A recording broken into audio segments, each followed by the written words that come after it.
Olha, vamos falar sobre o mercado de capitais, porque o Tesouro Reserva, o novo título do Tesouro Direto, foi lançado hoje e a B3, a Secretaria do Tesouro Nacional e o Banco do Brasil realizaram durante a manhã o toque de campainha celebrando o lançamento do título na sede da B3, título esse que surge como uma alternativa à poupança, aos CDBs de bancos e às caixinhas digitais também das instituições financeiras.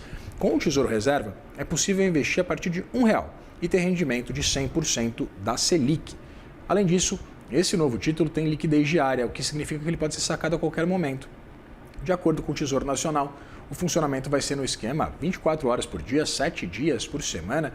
O papel tem vencimento de 10 anos e não possui marcação a mercado e pode ser resgatado de forma integral, ou seja, ele não oscila para baixo, né?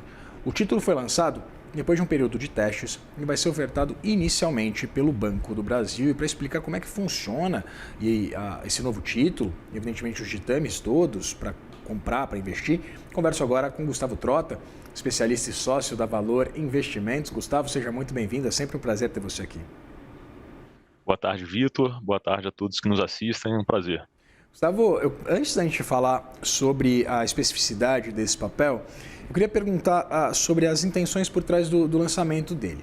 A gente sabe que o brasileiro tem uma cultura pouco desenvolvida do ponto de vista de realizar investimentos, de acessar produtos no mercado financeiro, no mercado de capitais. E a gente tem uma tendência muito significativa, por boa parte da população, de procurar a poupança. Eu queria entender se esse novo título ele tem o potencial de acabar com esse reinado da poupança por parte do investidor e entender as intenções do governo por trás desse investimento. Seria uma necessidade bastante ostensiva do governo de buscar dinheiro no mercado, de se financiar? Olha, um ponto interessante, né, Vitor? A gente tem, obviamente, né, acho que essa possível migração da poupança, dinheiro parado em conta, substancialmente, e quem está montando reserva de emergência acaba sendo um produto muito aderente, né, para quem está dando esses primeiros passos em relação ao mundo dos investimentos. Então, de fato, acaba sendo uma janela super oportuna, né, para as pessoas que estão começando, com o principal diferencial dessa possível liquidez em 24/7 praticamente, né? Então, o investidor que necessita de recurso no domingo ou no feriado, ele tem essa capacidade de acessar. E eu acho que a ideia principal do governo, né, já na esperança de que essas emissões não venham com um volume tão expressivo quanto o Tesouro Selic, é justamente talvez ter uma breve competição com as fintechs, as caixinhas. Então, acaba sendo um investimento de bastante segurança, né, porque a gente fala sobre uma emissão do Tesouro e que vem ali atender as necessidades de reserva de emergência, para aquele investidor que está começando e tudo mais. Então, acho que o volume esperado pelo próprio Tesouro, sem dúvida, é muito menor do que já existem nas plataformas atuais, né, dos investimentos. Mas, de fato, é um diferencial e acaba trazendo, de certa forma, um nível um pouquinho melhor de educação financeira para quem está começando e dando seus primeiros passos, né, tendo em vista que tem um rendimento bem superior ao da poupança. E sobre aquele outro aspecto que eu trouxe, Gustavo, do governo buscar esses recursos, de buscar esses investimentos pagando prêmios altíssimos e, evidentemente, com uma necessidade de girar capital, dada essa ausência, né, de qualquer tipo de restrição para o resgate, isso denota exatamente essa intenção ou eu estou falando besteira?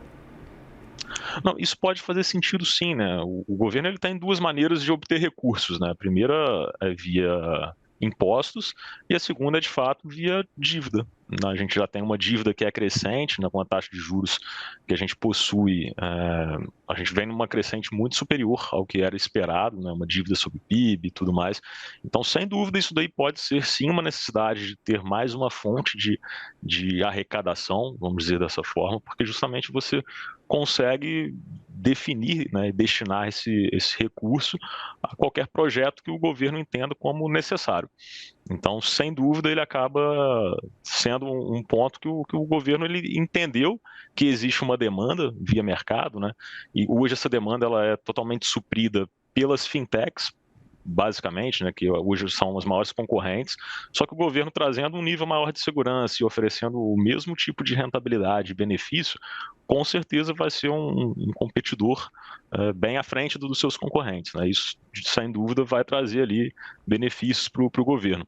Eu acho que no volume, em relação à receita, acaba sendo bem menor, né? Talvez o governo não espere um volume na mesma proporção de um Tesouro Selic ou de um Tesouro IPCA+, que tem vencimentos muito mais longos, né? Então tem uma melhor previsibilidade.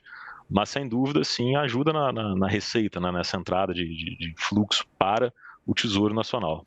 Gustavo, você citou essa presença do governo como um concorrente das fintechs, né? Principalmente dessas caixinhas oferecidas por algumas dessas instituições. Fora esse capital que normalmente é aplicado nas chamadas caixinhas, fora eu queria entender, né, além desse aspecto, a gente tem a oferta, por exemplo, de CDBs, seja de bancos médios, né, que normalmente pagam prêmios mais elevados, mais de 100% do CDI, ou até mesmo títulos dos grandes bancos do Brasil, dos chamados bancões, que normalmente não chegam a 100% do CDI, né, dada essa solidez e um risco menos elevado. Eu queria entender, a gente pode, a partir da oferta desse produto, acompanhar algum risco para o financiamento e também para a obtenção de crédito, né, a obtenção de recursos por parte tanto das instituições pequenas e médias, quanto até mesmo dos bancões que vão ter que ofertar, por exemplo, papéis com rendimento mais elevado, com prêmios mais elevados?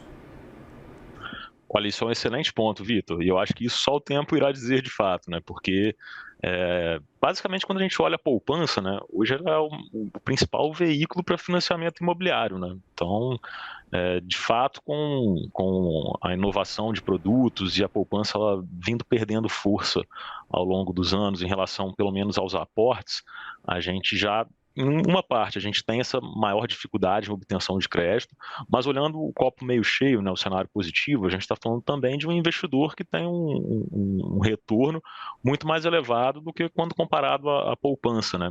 E aí, quando a gente entra para cenário de CDB, de fato, eu acho que é um pouco mais complexo, porque a emissão do título do CDB ela não necessariamente é proveniente apenas para um financiamento imobiliário. O banco ele pode investir no que ele achar necessário, o CDB, o veículo em específico.